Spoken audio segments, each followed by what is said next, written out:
नमस्कार साथियों, मैं मोहित अपने YouTube चैनल यूथ कैरियर में आपका स्वागत करता हूं। प्यारे साथियों, मैं आशा करता हूं आप अपने घर पर स्वस्थ होंगे, मस्त होंगे और एसएससी जीडी की तैयारी कर रहे होंगे। साथियों, एसएससी जीडी की 2022 की जो कांस्टेबल की परीक्षा हुई थी प्यारे साथियों, उसका जो ऑफिशियल पेपर था उसका मैथ कराऊंगा प्यारे विद्यार्थियों। उसका मैथ सॉल्यूशन कराने वाला हूं मैं। और इस तरीके के प्रश्न जो एसएससी जीडी का एग्जाम लगा हुआ है उसमें पूछे जाएंगे। तो प्यारे विद्यार्थियों,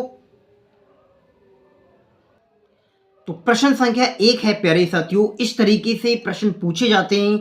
ये एसएससी जीडी का ऑफिशियल पेपर है जो 2022 एसएससी जीडी की परीक्षा में पूछा गया था। आज का हमारा क्वेश्चन नंबर 1 काफी अच्छा प्रश्न है, बेहतरीन प्रश्न है प्यारे विद्यार्थियों। इसी तरीके के प्रश्न 2024 एसएससी जीडी की परीक्षा में मैथ के पूछे जाएंगे। मैथ से 20 प्रश्न पूछे जाते हैं और प्यारे विद्यार्थियों बहुत ही आसान प्रश्न आते हैं, पर उसमें कैलकुलेशन काफ़ी विद्यार्थियों को परेशान करती है। तो आइए उन सभी पैटर्न पर जो पूछे गए प्रश्न हैं हम उन्हें सभी देखते हैं। हमारा प्रश्न है प्यारे विद्यार्थियों, क्वेश्चन नंबर 1, एक व्यक्ति गंतव्य तक पहुंचने के लिए 4 अलग अलग रास्तों से साइकिल चलाता है। इस पूरी यात्रा के दौरान उसकी औसत गति क्या होगी? प्यारे साथियों, औसत जो गति होती है यानी औसत गति का जो फॉर्मूला होता है, एक तो प्यारे विद्यार्थियों औसत चाल का जो फॉर्मूला होता है 2xy बटे x प्लस वाई होता है, पर यहाँ वो फॉर्मूला नहीं यूज होगा। तो प्यारे साथियों, फॉर्मूला जो यूज होगा औसत गति का, ये फॉर्मूला यूज होने वाला है औसत गति यानी औसत चाल। औसत चाल यानी कुल चली गई दूरी, कुल चली गई दूरी, चली गई दूरी बटे कुल लगा समय, कुल लगा समय। तो प्यारे साथियों, ये फॉर्मूला यहाँ यूज होने वाला है। देखिएगा हमारे पास जो दूरी दी गई है वो कितनी है, 20 किलोमीटर है, 15 किलोमीटर है, 10 किलोमीटर है और 24 किलोमीटर है। तो प्यारे विद्यार्थियों, हम इसको जब योग करेंगे सभी दूरियों का तो ये टोटल दूरी हमारी हो जाएगी 69 किलोमीटर। प्यारे विद्यार्थियों, कुल चली गई दूरी कितनी हो जाएगी, 69 किलोमीटर। कुल लगा समय, अब प्यारे विद्यार्थियों देखो, ए रास्ते से 5 किलोमीटर प्रति घंटा की चाल से जाता है और दूरी कितनी तय करता है, 20 किलोमीटर की। तो यहाँ समय कितना लगेगा, 5 चौक 20, क्योंकि समय का फॉर्मूला आता है समय बराबर दूरी बटे चाल। ऐसे ही प्यारे विद्यार्थियों यहाँ समय कितना लगेगा, 5 घंटे। ऐसे ही यहाँ समय कितना लगेगा, 5 घंटे। ऐसे ही प्यारे विद्यार्थियों यहाँ समय कितना लगेगा, 6 घंटे। तो औसत चाल का फॉर्मूला अभी मैंने लिखवाया था कि कुल चली गई दूरी बटे कुल लगा समय होता है। हमारी जो दूरी है प्यारे विद्यार्थियों वो कितनी है, 69 किलोमीटर की। और समय के फॉर्मूले से समय बराबर दूरी बटे जो चाल होती है, दूरी 20 किलोमीटर की है और चाल 5 किलोमीटर प्रति घंटा है, तो यहाँ समय 4 घंटे लगा है। ऐसी दूरी 15 किलोमीटर की है, यहाँ समय 3 घंटा है, तो प्यारे विद्यार्थियों समय लगा है 5 घंटा। इसको जब हम ऐड करेंगे 4 5 5 और 6, तो ये हो जाएगा प्यारे विद्यार्थियों 20, यानी कुल समय हो जाएगा 20 घंटे। तो प्यारे साथियों 20 से हम भाग देंगे, तो जब भाग देंगे तो प्यारे विद्यार्थियों इस तरीके से 69 बटा 20, 20 दिया 60, 9 बचेंगे प्यारे साथियों। और पॉइंट लगाएंगे तो हम 0 बढ़ाएंगे तो 20 चौक कितना हो जाएगा, 80।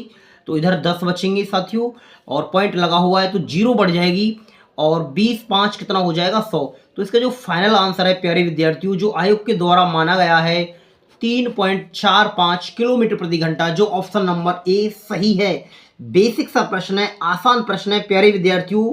मैं आशा करता हूं सभी साथी इस प्रश्न को आसानी से सीख गए होंगे। आइए क्वेश्चन नंबर 2 की तरफ चलते हैं। ऑप्शन नंबर ए इस प्रश्न का आंसर हो जाएगा। प्रश्न संख्या 2 है साथियों, यदि 5x माइनस 2y अनुपात x माइनस 2y बराबर 9 अनुपात 17 है तो 9x बटे 13y का मान ज्ञात करो। ऑफिशियल पेपर है ये एसएससी जीडी का, ऐसे ही प्रश्न आपको अब की बार देखने को मिलेंगे। तो प्यारे साथियों, यदि हम इसे सरल करें तो हम इसे सरल करेंगे 5x माइनस 2y बटे x माइनस 2y बराबर 9 अनुपात 17, यानी 9 बटे 17। तो प्यारे विद्यार्थियों, जब हम किसकी इस तरीके से क्रॉस गुणा करेंगे तो ये हो जाएगा 17 पंजे 85 x माइनस, ऐसी 17 दूनी कितना हो जाएगा प्यारे विद्यार्थियों, 34 y। ऐसे बराबर लगेंगे, इधर से गुणा करेंगे ये हो जाएगा 9x और ये प्यारे साथियों माइनस ये कितना हो जाएगा, 9 दूनी 18y। तो बहुत ही आसान है, हमने गुणा किए, ज़्यादा हमसे कम घटाएंगे प्यारे विद्यार्थियों।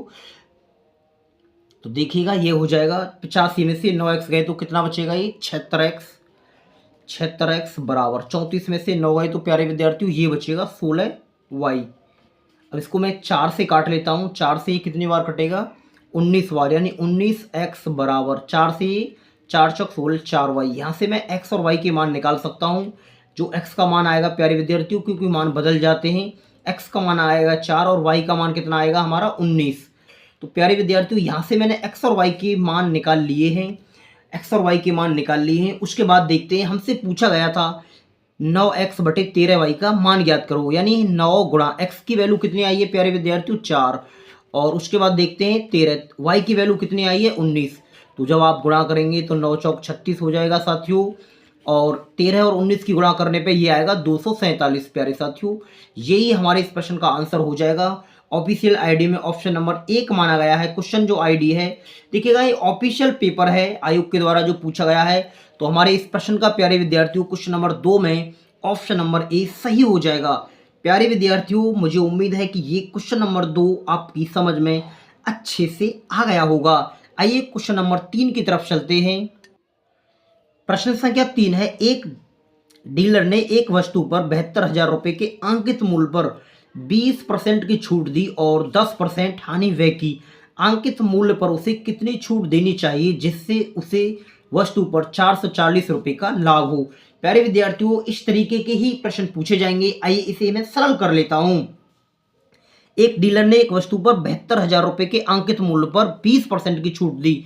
तो प्यारे विद्यार्थियों 20% की जो फ्रैक्शन बनती है वो क्या बनती है, 20% की फ्रैक्शन बनेगी 1/5, छूट दी जा रही है तो फ्रैक्शन बनेगी 4/5। तो मैं 72,000 का प्यारे विद्यार्थियों 20% निकाल लेता हूं, यानी 20% की फ्रैक्शन मैंने बनाई थी 4/5। तो साथियों जब मैं इसको सरल करूंगा तो ये संख्या कट के आएगी 57,600। उसके बाद प्यारे विद्यार्थियों और 10% की हानि व्यय की, ऐसे ही 10% की फ्रैक्शन बनाएंगे तो 10% की फ्रैक्शन होती है 1/10, हानि होती है तो प्यारे विद्यार्थियों कितना आएगा 9/10। तो प्यारे विद्यार्थियों मैं क्या काम करूंगा, 57,600 पर मैं हानि निकालूंगा, यानी 9/10, और जब मैं इसकी कैलकुलेशन करूंगा प्यारे विद्यार्थियों तो ये आएगी 64,000। कितना आएगा प्यारे विद्यार्थियों 64,000। उसके बाद उसने क्या बोला है, अंकित मूल्य पर उसे कितनी छूट देनी चाहिए जिससे उस वस्तु पर 440 रुपये का लाभ हो। तो प्यारे विद्यार्थियों पहले तो इसमें हम 440 जोड़ेंगे तो ये संख्या हो जाएगी टोटल हमारी 64,440। तो मैं ऐसे कह सकता हूं साथियों कि 72,000 रुपये की कोई वस्तु थी, 72,000 रुपये की कोई वस्तु थी और 64,440 रुपये में उसे बेचा जा रहा है। मेरे से पूछा गया था अंकित मूल्य पर उसे कितनी छूट देनी चाहिए। 72,000 रुपये की कोई वस्तु 64,440 रुपये में बेची जा रही है, तो जो उसकी छूट है प्यारे विद्यार्थियों वो 7,560 रुपये आएगी। शायद 7,560 कितने की वस्तु थी, 72,000 रुपये की, और गुणा 100, 2 जीरो से 2 जीरो कट जाएंगी प्यारे विद्यार्थियों, इस जीरो से ये जीरो कट जाएगी। जब इसे हम सरल कर पाएंगे तो इसका आंसर आएगा 10.5%। प्यारे विद्यार्थियों तो ऑप्शन नंबर ए सही हो जाएगा। मुझे उम्मीद है कि ये प्रश्न क्वेश्चन नंबर 3 सभी साथियों की समझ में आसानी से आ गया होगा। आइए प्रश्न संख्या 4 की तरफ चलते हैं साथियों। प्रश्न है साथियों, एक व्यक्ति की आय 95,000 रुपये है और उसका व्यय प्यारे विद्यार्थियों खर्च होता है 75,000 रुपये। यदि उसकी आय में 18% और व्यय में 12% की वृद्धि होती है तो उसकी बचत में कितने प्रतिशत की वृद्धि होगी। काफी अच्छा प्रश्न है, ऐसे ही प्रश्न पूछे जाते हैं साथियों। तो मैं सबसे पहले लिख देता हूं प्यारे साथियों आय,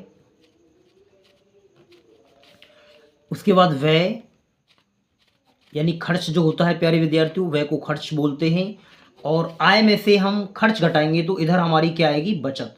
तो प्यारे विद्यार्थियों इधर जो हमारी आएगी वो बचत आएगी। हमारी आय थी 95,000 रुपये, 95,000 रुपये। हमारा जो प्यारे विद्यार्थियों खर्च है वो 75,000 रुपये दिया गया है सवाल में। 95,000 रुपये हम कमा के लाते हैं, खर्च करते हैं 75,000 रुपये, तो बचत कितनी करेंगे प्यारे विद्यार्थियों? हम 20,000 रुपये बचत करेंगे। बेसिक सी बात है, आय दे रखी है, खर्च दिया गया है, तो हमने बचत अपने पास से निकाल ली। 95,000 में से 75,000 माइनस करेंगे तो कितना आएगा? 20,000। प्यारे विद्यार्थियों, आगे प्रश्न में बढ़ाया गया कि उसकी आय में 18% की वृद्धि की गई।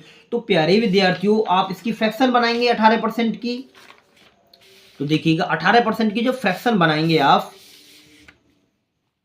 तो कितना बनेगा? 18/100, 2 से काटोगे 9 2 से काटोगे प्यारे विद्यार्थियों 50 तो वृद्धि हो रही है, तो ये हो जाएगा 59/50। प्यारे विद्यार्थियों कितना होगा? 59/50। तो इसमें किस में वृद्धि करेंगे? हम उसकी आय में वृद्धि करेंगे। तो साथियों करते हैं, 95,000 का क्या निकालेंगे हम? 59/50 निकालेंगे। 59/50 निकालेंगे तो 0 से 0 खत्म हो जाएगी। 5 से इसे काटेंगे तो 19 बार, और इनकी जब गुणा करेंगे प्यारे विद्यार्थियों तो ये आएगा 1,12,100। गुणा करने के बाद 1,12,100। तो मैं यहाँ लिख लेता हूँ प्यारे विद्यार्थियों, कितना हुआ ये? आय की वृद्धि के बाद 18% वृद्धि के बाद 1,12,100 इसकी आय हो गई। ऐसे ही प्यारे विद्यार्थियों उसने बोला उसके व्यय में, व्यय क्या होता है? खर्च। 12% की वृद्धि होती है, तो व्यय कितना था प्यारे विद्यार्थियों? 75,000 था व्यय। उसमें 12% की फ्रैक्शन बनाएंगे, 12/100। 4 से इसे काटेंगे, 4 तिया 12, 4 से 25 फिर वृद्धि हो गई, तो प्यारे विद्यार्थियों 28/25 हो जाएगा ये। 25 × 75 3 बार, 28 तिया कितना होता है प्यारे साथियों? 8400, यानी ये हो जाएगी 8400। तो आप इसको करेंगे प्यारे साथियों 84,000। आय 1,12,100 हो जाएगी, खर्च कितना हो जाएगा? 84,000। तो हम 1,12,100 में से 84,000 घटाएंगे तो प्यारे विद्यार्थियों जो बचत आएगी वो बचत आएगी हमारी 28,100। 28,100। अब हमसे पूछा क्या है कि उसकी बचत में कितने % की वृद्धि हुई। प्यारे विद्यार्थियों शुरुआत में जो बचत थी उसकी 20,000 थी, अभी जो बचत कर रहा है वो कितने की कर रहा है? 28,100 की। तो उसमें कितने की वृद्धि हुई प्यारे विद्यार्थियों? आप बताएंगे सर 8100 की वृद्धि हुई है। कितने से प्यारे विद्यार्थियों? 20,000 से। 20,000 से, और गुणा किसकी करेंगे? 100 की। तो देखिएगा जब आप इसकी कैलकुलेशन करेंगे प्यारे विद्यार्थियों 0 से सभी कट जाएंगी, और 81 को 2 से भाग देंगे, तो भाग देने के बाद आएगा 40.5% की वृद्धि होगी। 40.5% की वृद्धि होगी। प्यारे विद्यार्थियों क्वेश्चन नंबर 4 में आयोग के द्वारा ऑप्शन नंबर 3 माना गया था, तो यही हमारे इस प्रश्न का आंसर हो जाएगा। मैं आशा करता हूं सभी साथियों से, सभी विद्यार्थियों से कि प्यारे विद्यार्थियों ऐसे ही बेसिक से प्रश्न पूछे जाते हैं, पर थोड़ी सी कैलकुलेशन होती है प्रश्नों में, काफी आसान भी प्रश्न होते हैं। आइए नेक्स्ट प्रश्न की तरफ चलते हैं साथियों। प्रश्न संख्या 5 है, दिव्या ने एक कार 3,50,000 रुपये में खरीदी और 4,35,000 रुपये में बेची, तो उसका लाभ प्रतिशत दशमलव तक ज्ञात करो। प्यारे साथियों देखिएगा, मुझे एक बात समझ आती है कि देखिएगा 3 जीरो इसमें है और 3 जीरो प्यारे विद्यार्थियों इसमें, तो मैं मानूंगा कि दिव्या ने वो कार 350 रुपये की खरीदी, क्योंकि कैलकुलेशन छोटी हो जाएगी, और 435 रुपये की बेच दी, क्योंकि प्यारे विद्यार्थियों 3 जीरो इधर है और 3 जीरो इधर है, तो मैंने 0 से 0 खत्म कर ली। 350 रुपये की कार 435 रुपये में बेची जा रही है, तो मुझे लाभ होगा या हानि? तो प्यारे साथियों मुझे कितने का लाभ होगा? 85 रुपये का। कितने पर प्यारे विद्यार्थियों? 350 रुपये पर। गुणा कितने की करेंगे हम? 100 की। 0 से 0 खत्म, 5 से काटेंगे 2 बार, 5 से काटेंगे 7 बार, 85 दूनी कितना हो जाएगा? 170 प्यारे विद्यार्थियों बटे 7। 170 को जब हम 7 से भाग देंगे तो भाग देने के बाद प्यारे विद्यार्थियों ये इस तरीका से कैलकुलेशन बन के आ रही है 24.28 इस तरीके से कुछ। तो देखते हैं किस ऑप्शन में ये बात दी गई है। तो प्यारे विद्यार्थियों ऑप्शन नंबर सी में ये बात दी गई है 24.3। प्यारे विद्यार्थियों पूरी तरह कट नहीं रहा है, आगे जा रहा है, तो इस वजह से इसने 24.3 माना है। ऑफिशियल पेपर है ये, ऐसे ही प्रश्न पूछे जाएंगे। प्यारे साथियों आप अपने साथियों के पास इस वीडियो को शेयर करें और कमेंट में मुझे बताएं कि आप ऐसे प्रश्न क्या सरल कर पा रहे हैं या आप पर सरल नहीं हो रहे हैं। आइए क्वेश्चन नंबर नेक्स्ट की तरफ चलते हैं प्यारे साथियों। प्रश्न है, एक लंबवृत्तीय बेलन का व्यास 14 सेंटीमीटर और ऊंचाई 2 सेंटीमीटर है। इसके वक्र पृष्ठीय और संपूर्ण पृष्ठीय क्षेत्रफल का योग ज्ञात करो, जहां पाई का मान 22/7 मानना है। तो प्यारे साथियों देखो, वक्रपृष्ठ क्या होता है, बेलन का जो वक्रपृष्ठ होता है, लंबवृत्तीय बेलन का यानी वक्रपृष्ठ। साथियों वक्रपृष्ठ होता है 2πr/h बेलन का। और संपूर्ण पृष्ठ क्या होता है, संपूर्ण जो पृष्ठ होता है प्यारे विद्यार्थियों वो होता है 2πr/h+r। देखिएगा, हम इसका योग पूछा है, इसका और इसका प्यारे विद्यार्थियों योग निकाल लेंगे। हमसे बेलन बेलन बना लेता हूं मैं एक छोटा सा, चलो यहां समझा देता हूं आपको। बेलन बनाकर साथियों, जैसे मैंने कोई बेलन बना लिया इस तरीके से,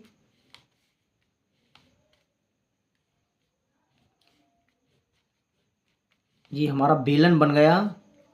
और इसमें जो प्यारे विद्यार्थियों व्यास दिया गया है वो 14 है, तो हमारी त्रिज्या कितनी हो जाएगी, 7 सेंटीमीटर की। प्यारे विद्यार्थियों यहाँ से जो यहाँ तक का डिस्टेंस है वो त्रिज्या है, और एच इसकी ये इस तरीके से है जिसकी ऊंचाई है 2 सेंटीमीटर की। अब हमसे क्या पूछा है, इसके वक्रपृष्ठ और संपूर्ण पृष्ठ का योग ज्ञात करो। तो देखो, वक्रपृष्ठ का जो फॉर्मूला होता है वो होता है 2πr/h।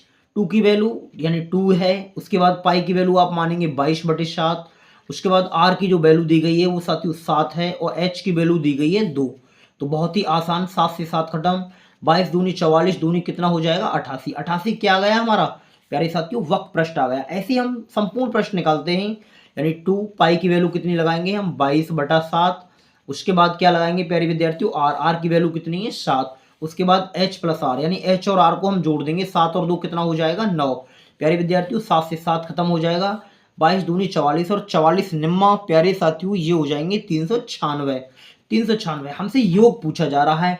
तो प्यारे विद्यार्थियों 88 हमारा वक्रपृष्ठ आया है, और 396 हमारा प्यारे साथियों 396 हमारा संपूर्ण पृष्ठ आया है। जोड़ने के बाद हो जाएगा ये 484। तो प्यारे साथियों 484 हमारी किस ऑप्शन में ये बात दी गई है, ऑप्शन नंबर ए में ये बात दी गई है प्यारे विद्यार्थियों। प्रश्न संख्या 6 में ऑप्शन नंबर ए सही हो जाएगा। ऐसे ही प्रश्न पूछे जाएंगे प्यारे विद्यार्थियों, यानी मेंसुरेशन से ये प्रश्न है, 3D और 2D से ये प्रश्न परीक्षा में ये पेपर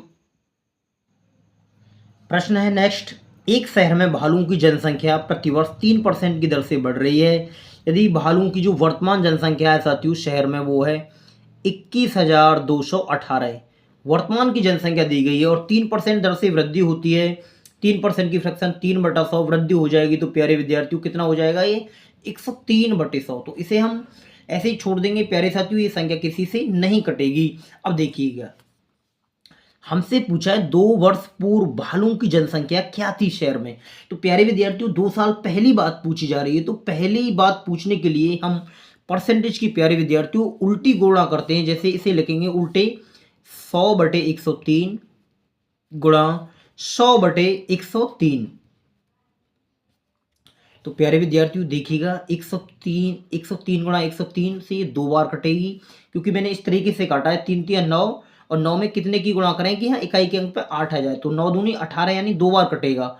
और प्यारे विद्यार्थियों देखिएगा ये कितने जीरो आएंगे, 4 जीरो।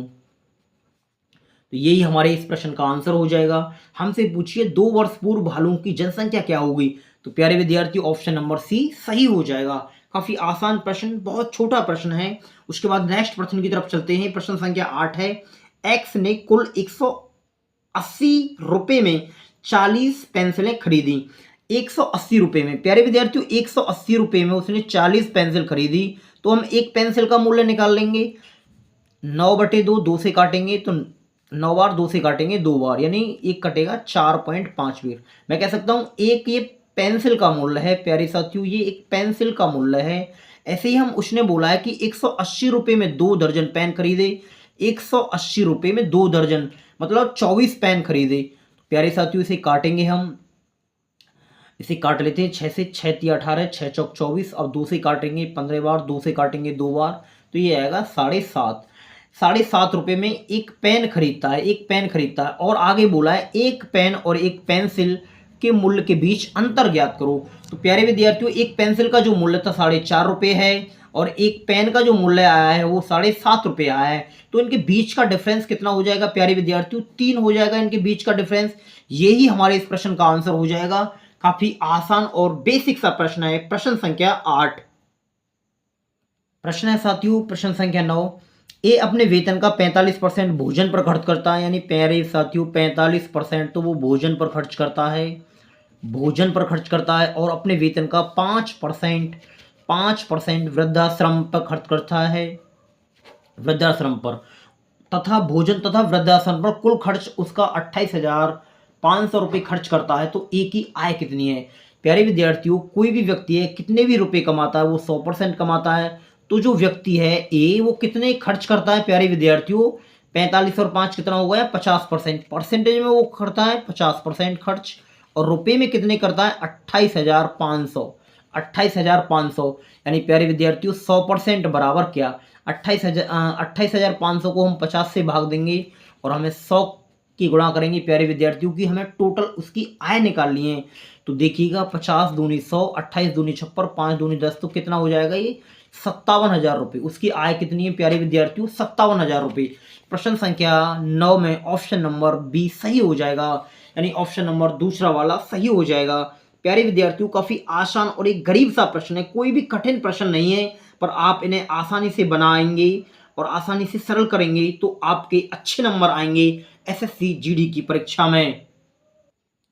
प्रश्न है साथियों, ए एक पेंटिंग पर 12 दिन पेंट करता है, बी उसी पेंटिंग पर 8 दिन पेंट करता है, सी उस पर 10 दिन। तो मैं लिख लेता हूं कि ए जो है साथियों कितने दिन पेंट करता है? 12 दिन। ऐसे ही बी देखिएगा कितने दिन पेंट करता है? 8 दिन। ऐसे ही सी साथियों 10 दिन।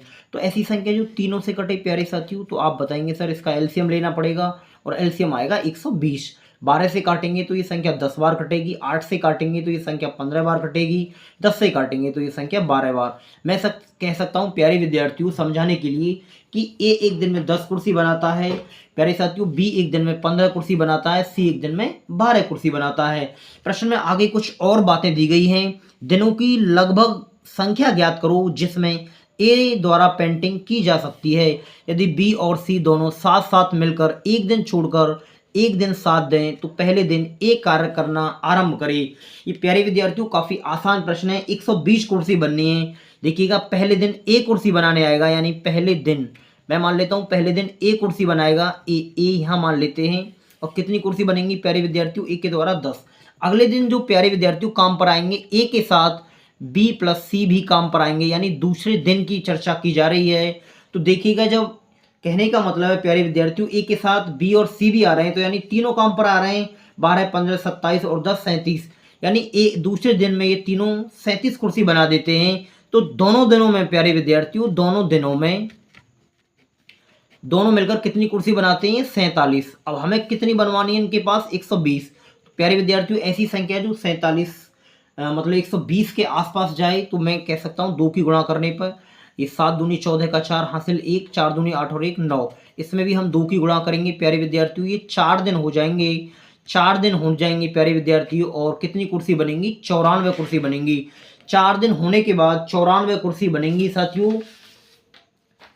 4 दिन मैं उम्मीद कर रहा हूं यहां तक आपकी समझ में बेसिक सी जानकारी अच्छे से आ गई होगी। जैसे ही प्यारे विद्यार्थियों जब 5वां दिन आएगा तो ए अपनी कितनी कुर्सी बनाता है? 10 कुर्सी बनाता है। तो देखिएगा ए अपनी 10 कुर्सी बनाएगा, यानी 94 और 10 कितनी हो जाएंगी प्यारे विद्यार्थियों? 104। अब प्यारे विद्यार्थियों अब किसका नंबर आएगा? ए बी सी का नंबर आएगा, क्योंकि उसके साथ एक दिन छोड़कर बी और सी काम पर आ जाते हैं। तो हम देखो इस तरीका से लिखते हैं 5 सही। प्यारे विद्यार्थियों 120 कुर्सी बननी है, 104 बन चुकी हैं, 104 बन चुकी हैं। तो कितनी कुर्सी बची प्यारे विद्यार्थियों? 16 कुर्सी बची। अब उन्हें 16 को बनाने कौन आएगा? ए बी सी तीनों आएंगे। तो ए बी सी एक दिन में कितनी कुर्सी बना देते हैं? 12, 15, 27 और 10, 37।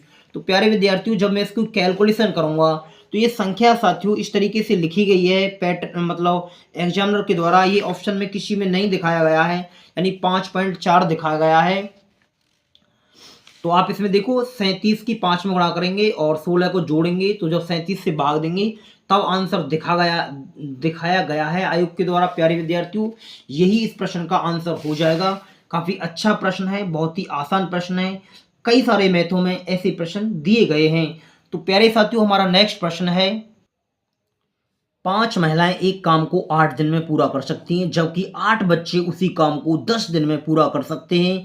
तो 2 महिलाएं 4 बच्चे कितने दिन में पूरा करेंगे? ऑफिशियल पेपर है एसएससी जीडी का, ऐसे ही प्रश्न पूछे जाएंगे प्यारे विद्यार्थियों। आप जितनी स्पीड से बनाएंगे आपको उतना ही फायदा रहेगा, उतने ही अच्छे नंबर आ सकेंगे। आइए मैं इसको सरल करता हूं। पांच महिलाएं एम से दर्शाऊंगा मैं महिलाओं को प्यारे विद्यार्थियों, सॉरी डब्ल्यू से दर्शाएंगे। 5 महिलाएं किसी काम को कितने दिन में करेंगी? 8 दिन में, तो बराबर का निशान लगाएंगे। ऐसे ही 8 बच्चे हैं साथियों बॉयज, उस काम को कितने दिन में करते हैं? 10 दिन में। तो देखिएगा जो नंबर कट जाएगा 8 से 8 खत्म होगा यहाँ से, 5 एकन 5 प्यारे विद्यार्थियों, और 5 दूनी कितना हो जाएगा? 10, यानी 2 बॉयज। इस तरीके से मैंने संख्या काट ली है, 8 से 8 खत्म, 5 एकन 5 और 5 दूनी 10। तो देखिएगा डब्लू बटे बॉयज, यानी डब्लू मतलब औरत। औरत कितनी कुर्सी बनाएगी प्यारे विद्यार्थियों? 2, क्योंकि मान बदल जाते हैं। और लड़का कितनी बनाएगा प्यारे विद्यार्थियों? 1 कुर्सी बनाएगा। तो यहाँ से डब्लू और इसकी जो कुर्सी आ रही है बॉयज की, वोमेन और बॉयज की कुर्सी आ रही है प्यारे विद्यार्थियों। औरत 2 कुर्सी बनाती है और लड़का 1 कुर्सी बनाता है। कुल कार्य आप इस वाली लाइन से भी निकाल सकते हैं या इस वाली लाइन से भी निकाल सकते हैं।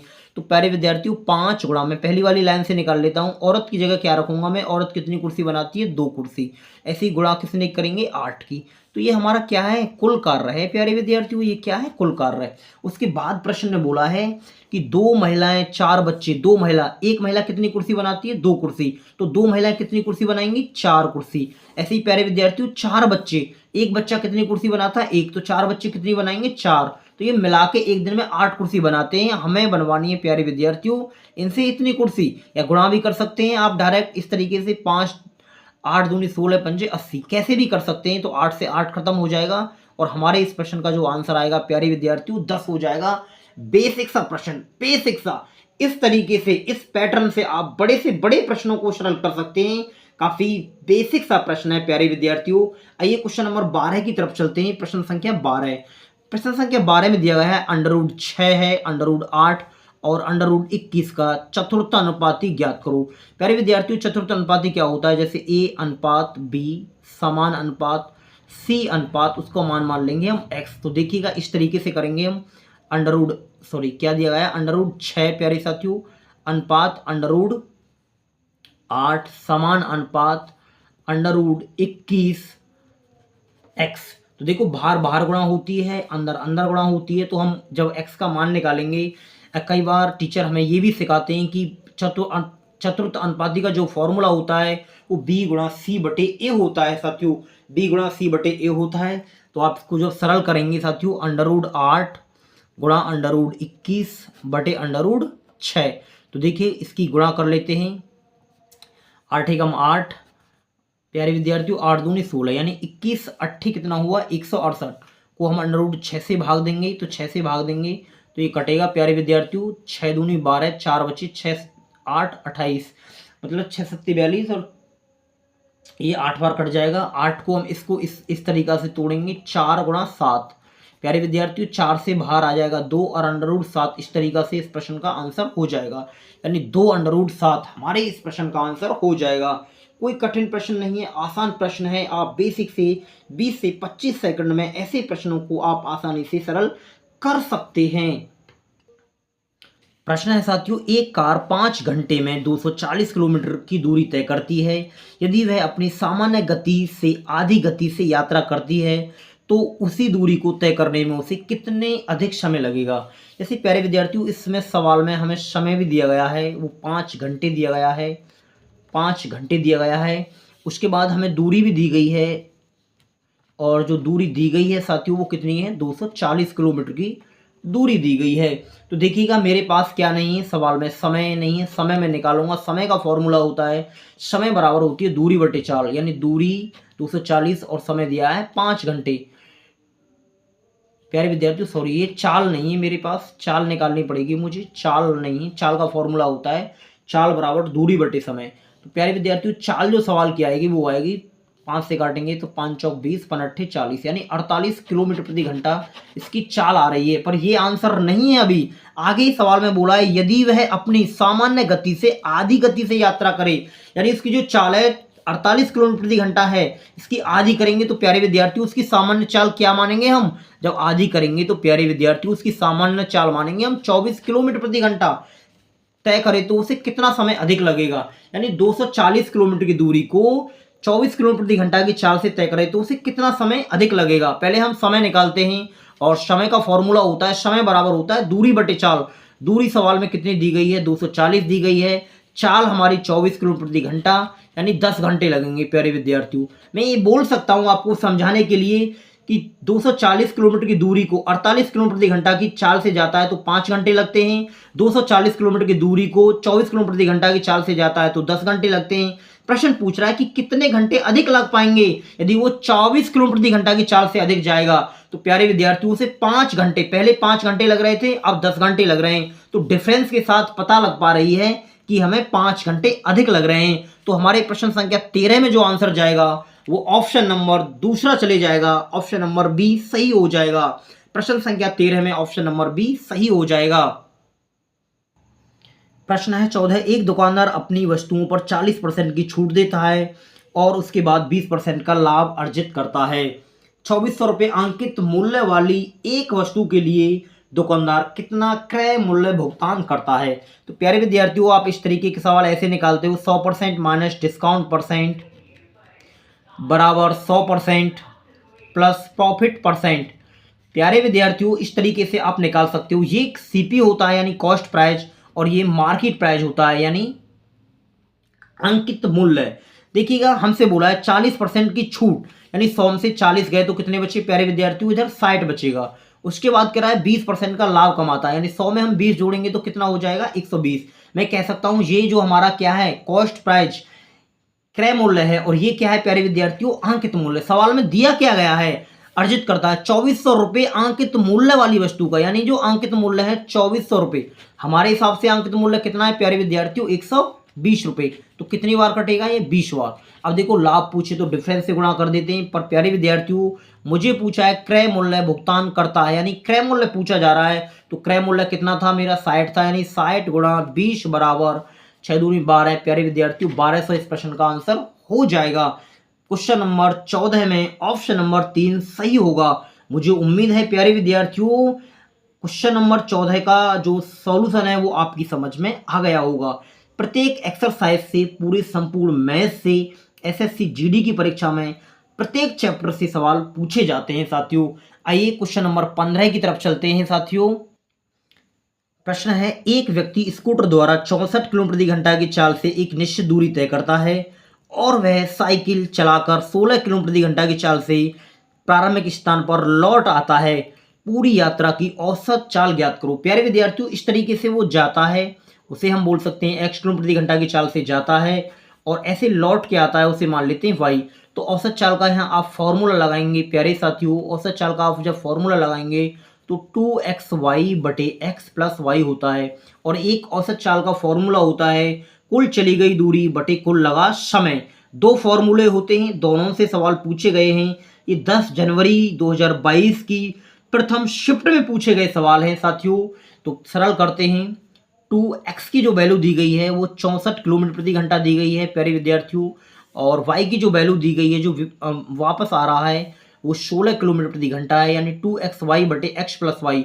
x और y का जब हम योग करेंगे प्यारे विद्यार्थियों, यानी 64 और 16 कितना हो जाएगा, 6 और 4 10, 6 7 और 1 8, 80। प्यारे साथियों इसे 4 से काट लेते हैं, 4 चौक 16, 4 दूनी 8। प्यारे विद्यार्थियों इसे 2 से काट लेते हैं 10 बार, और 64 में 4 चौक 16 का 6 हासिल, 1 6 चौक 24 और 1 25 बटा 10। तो प्यारे विद्यार्थियों जो औसत गति आएगी वो 25.6 किलोमीटर प्रति घंटा आएगी। प्रश्न संख्या 15 ऑप्शन नंबर ए सही हो जाएगा, यानी 25.6। 10 नीचे रखा हुआ है तो एक जीरो बढ़ जाएगी प्यारे विद्यार्थियों, ऑप्शन नंबर ए सही हो जाएगा। आसान प्रश्न है। आइए नेक्स्ट प्रश्न की तरफ चलते हैं। प्रश्न संख्या 16 एलसीएम एचसीएफ से पूछा गया है, काफी आसान प्रश्न है। जब भी आप ऐसे प्रश्न देखेंगे कि कहीं घंटियां बज रही हैं, और प्यारे विद्यार्थियों जितने भी सवाल एलसीएम एचसीएफ में घंटियों से जुड़े हुए होते हैं उन सभी में हम एलसीएम लेते हैं। प्रश्न में बोला गया है कि 5 घंटियां सुबह 9 बजे एक साथ बजती हैं। ये 12 सेकंड, 18 सेकंड, 24 सेकंड, 36 सेकंड और 45 सेकंड के अंतराल पर बजती हैं, यानी 12 सेकंड, 18 सेकंड प्यारे विद्यार्थियों, 24 सेकंड और 36 सेकंड और 45 सेकंड के अंतराल पर बजती हैं। जब हम इसे सरल करेंगे तो इसका प्यारे विद्यार्थियों जो एलसीएम आएगा, एलसीएम जो आएगा इसका वो आएगा 360। प्यारे विद्यार्थियों इसका जो एलसीएम आएगा वो 360 सेकंड आएगा। आप आसानी से सरल कर सकते हैं। प्यारे साथियों 360 तो मुझे ये मिनट में बनाना है, तो 360 को प्यारे विद्यार्थियों मैं 60 से भाग दूंगा तो ये आएगा 6 मिनट। क्या आएगा? 6 मिनट। घंटी कब बजी? 9 बजे बजती हैं। अब ये 6 मिनट बाद बजेंगी प्यारे विद्यार्थियों, तो 9:06 पर ये घंटी बजेंगी। नेक्स्ट हमसे पूछा है पुनः एक साथ कितने समय बाद बजेंगी, यानी 6 मिनट के अंतराल पर बजेंगी प्यारे विद्यार्थियों, और जो टाइम होगा वो 9:06 होगा। यही हमारे इस प्रश्न का आंसर हो जाएगा। आसान प्रश्न है, मैं उम्मीद करता हूं मैंने थोड़ा जल्दी किया है। आप एलसीएम लेना जानते हैं सभी विद्यार्थी, पर काफी आसान प्रश्न है। प्रश्न संख्या 16 ऑप्शन नंबर तीसरा सही हो जाएगा। प्यारे विद्यार्थियों नेक्स्ट प्रश्न है 17वां। 80,000 रुपए की राशि 10% वार्षिक ब्याज की दर से वार्षिक रूप से चक्रवृद्धि होने पर कितने समय में, यानी कितने वर्षों में 1,17,128 रुपये हो जाएगी। देखिएगा चक्रवृद्धि ब्याज से कपर काफी अच्छा प्रश्न है। आइए देखते हैं प्यारे विद्यार्थियों की हमारी 80,000 रुपये की कोई राशि थी, 80,000 रुपये की कोई राशि थी, पता नहीं कितने समय बाद प्यारे विद्यार्थियों वो 1,17,128 रुपये हो जाती है। तो सबसे पहले प्यारे विद्यार्थियों मैं इसको 4 से काटता हूं, 4 दूनी 8, और 4 से प्यारे साथियों से काटूंगा तो ये कटेगा 29,282 बार। 4 दूनी 8, इस तरीके से 4 से, उसके बाद ये 2 से फिर कट जाएगा प्यारे विद्यार्थियों, 2 से काटेंगे, उसके बाद 2 से काटेंगे, 2 एकम 2, 2 चौक 8, 2 छिक्के 12, 2 चौक 8, 2 एकम 2, इस तरीके से। यानी यहाँ जो आ रहा है प्यारे विद्यार्थियों 10,000 आ रहा है, यहाँ आ रहा है 14,641। कई बार क्या होता है कि समय के सवालों में कई बार क्यू बनता है तो कई बार वर्ग बनता है, ना तो यहाँ क्यू बन पा रही है ना ही वर्ग बन पा रहा है। तो मैं अनुमान लगा सकता हूँ प्यारे विद्यार्थियों की ये 10 की पावर 4 बनाया गया है, 10 की पावर 4 बनाया गया है, तो 100% ये 11 की पावर 4 रखा गया होगा। 100% ये 11 की पावर 4 रखा गया होगा प्यारे विद्यार्थियों, क्योंकि मैं जीरो से थोड़ा सा महसूस कर पा रहा हूँ, थोड़ा सा अनुमान लगा पा रहा हूँ कि 4 जीरो हैं। समय के सवाल इस तरीके से ही बनाए जाते हैं। तो यदि देखिएगा यदि पावर 3 होती है तो समय 3 साल होता है, यदि पावर 2 होती है तो समय 2 साल होता है, यदि पावर 4 होती है तो प्यारे विद्यार्थियों समय 4 वर्ष हो जाएगा। प्रश्न संख्या 17 में ऑप्शन नंबर बी सही हो जाएगा। इस सवाल में प्यारे विद्यार्थियों समय कितना हो जाएगा हमारा? 4 वर्ष हो जाएगा। एसएससी जीडी की जो परीक्षा में चक्रवृद्धि ब्याज से प्रश्न पूछा गया है, ये काफी अच्छा प्रश्न है और आगे भी आपको ऐसे प्रश्न देखने को अवश्य मिलेंगे साथियों। प्रश्न संख्या 18, 9 सेंटीमीटर त्रिज्या और 15 सेंटीमीटर ऊंचाई वाले एक शंकु को पिघलाकर 45 सेंटीमीटर ऊंचाई का एक बेलन बनाया जाता है। बेलन का व्यास कितना है?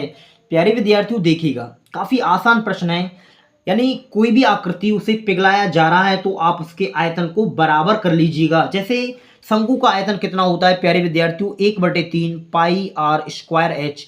ऐसे ही बेलन का आयतन कितना होता है प्यारे विद्यार्थियों? बेलन का जो आयतन होता है वो कितना होता है? आपको पता होगा कि बेलन का जो आयतन होता है वो पाई आर स्क्वायर एच होता है। तो देखते हैं प्यारे विद्यार्थियों 9 सेंटीमीटर त्रिज्या है शंकु की और ऊंचाई 15 सेंटीमीटर है। तो देखो पाई से तो पाई खत्म हो जाएगा प्यारे विद्यार्थियों, तो हम लिखेंगे 1/3।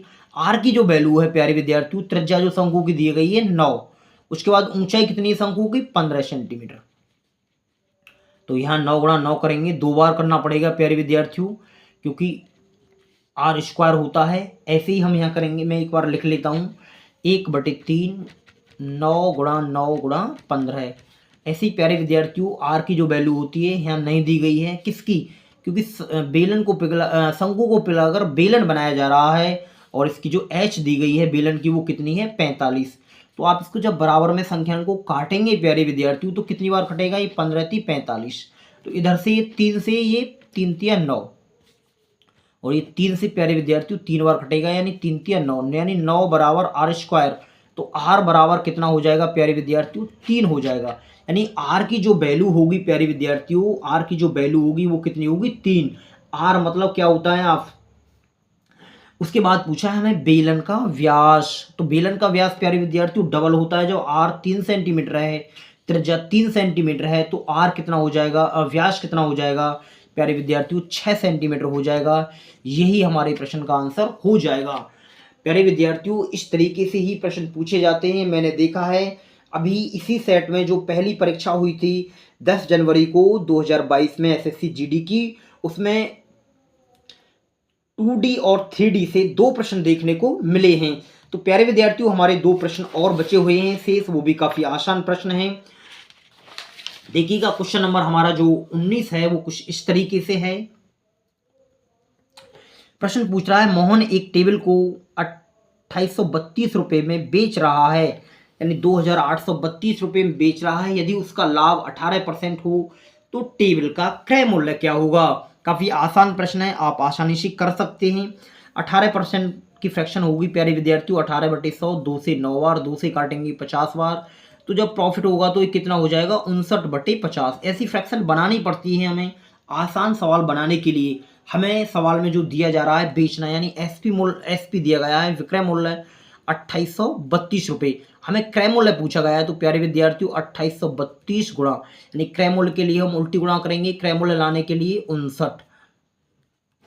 देखिएगा प्यारे साथियों ये संख्या 48 बार कटेगी और जब आप इसकी गुणा करेंगे तो ये हो जाएगा प्यारे विद्यार्थियों 24। तो यही इस प्रश्न का आंसर हो जाएगा। नेक्स्ट प्रश्न है क्वेश्चन नंबर 20 प्यारे विद्यार्थियों 40 और 50 के बीच कितनी अभाज्य संख्याएं हैं। तो प्यारे विद्यार्थियों 40 और 50 के बीच देखिएगा एक तो 41 अभाज्य संख्या है, एक 43 अभाज्य संख्या है और एक 47 अभाज्य संख्या है। 3 अभाज्य संख्या है। प्रश्न में क्वेश्चन नंबर 20 में ऑप्शन नंबर ए सही हो जाएगा।